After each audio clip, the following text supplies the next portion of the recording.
morning, everyone. My name is Matlogonole Ledwaba of the Bread Box Bakery and Studio. We are based in Midrand, Carlswell Deco Center. Today we are going to do magwinya with a twist.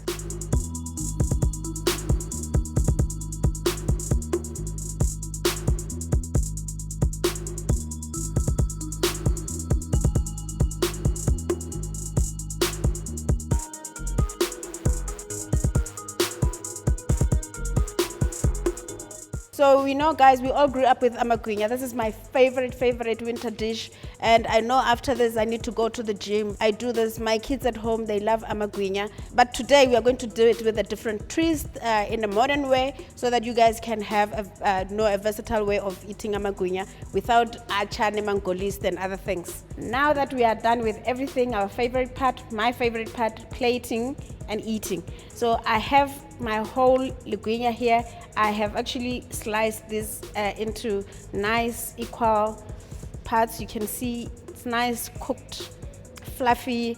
And this dish, it's for those who don't eat pork or those who are not necessarily into meat. So we are doing, this is mozzarella. This is for those who don't want meat. Then we put our basil.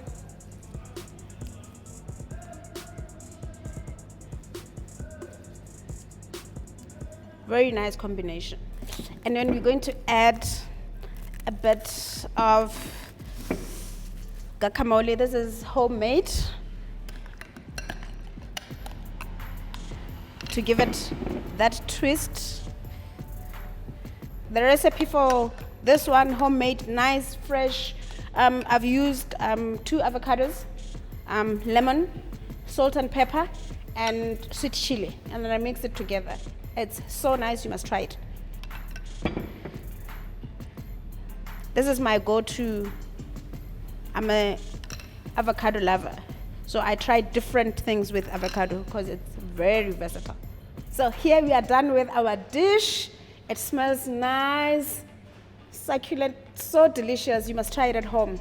So this is our magwinya with a twist. I'm still going to plate others so that you can see what you can do with magwinyas. You don't have to use achale mangolis all the time. When I started, it was not all about starting a business because I was still in corporate. It was out of curiosity because when I moved around after work, I saw women on the streets looking for a job.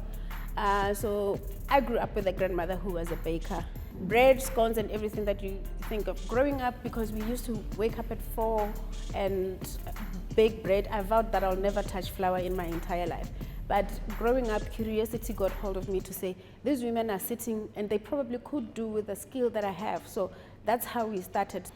The reason why I stuck to what I'm doing currently, out of everything that I've done in my life, and out of everything that I've been doing, from ICT to finance, I think I was fulfilled doing this, fulfilled giving people skills, fulfilled in making sure that another woman is with a skill, and I was happy that I have done something different in somebody's life. I think for me it is all about purpose, because I'm at my happiest when I'm in the kitchen. I'm at my happiest when I'm helping other people, and I'm at my happiest when I'm helping others to unleash their potential. What really planted the seed for me is when students or people started approaching me on Facebook before I even opened the store to say, can we come and do practicals at the store, because we can see this is what you're doing. It's in line with what we're studying in culinary school. And then it got me thinking to say, oh, maybe I need to do something about it. And then from there I started looking around, doing my research, checking if there is a gap or is it really beneficial for me to do. Besides that, I want to help, because there's no need in trying to help and then you're not going to continue with helping people because you don't have the means. We don't only specialize in baking. I think besides baking, there is my favorite part, which is our cooking studio. And then the best part about our cooking studio is, I think I'm biased about our kids cooking club, where we teach kids from as young as 5 years old how to cook. But we've got different activities in our cooking studio, which is team building, couples cooking, cook and dine. You can think of anything else that has to do with food. And then some other brands come to our studio to do brand activation and stuff. But the highlight of our studio is Kids Cooking Club, which happens every Saturday from 10 till 1 o'clock.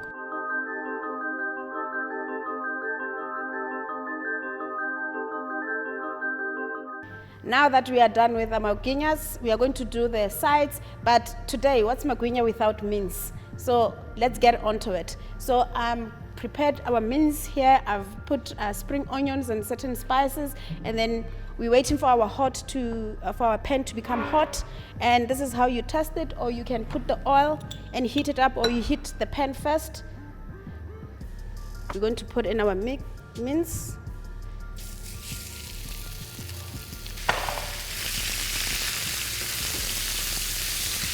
Put it in our spices.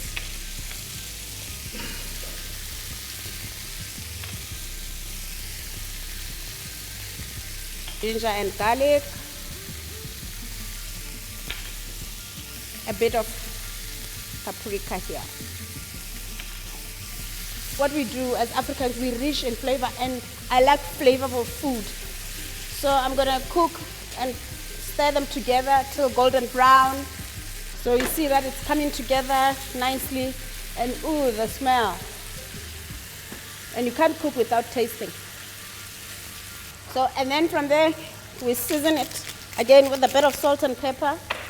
You can never have enough pepper. I love my pepper. And do this for about 3 to 4 minutes, depending on what type of mince that you are using. I'm using lean mince because magwinyas have oil, so we don't want to go overboard with the fat. Our mince is almost ready, so I'm going to prepare bacon, and then from there we're going to plate our magwinyas with a twist. So I've got also bacon here, which I'm going to be doing like 1 minute, and then we'll plate and then eat. Now we have come to our last dish, my favorite. It's one of my favorite with mince, and you know, mince is part of we grew up with eating mince, so what's magwinya without mince? So I'm gonna be chopping my parsley here. I'm gonna be chopping my coriander here. This is just a simple dish full of flavor. Today, aguna acha, aguna mango list, aguna snook. Ready for break.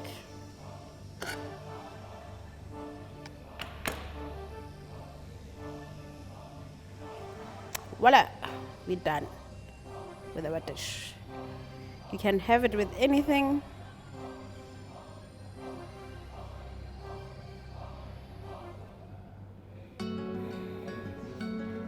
This is our last dish, magwinya with mince and coriander.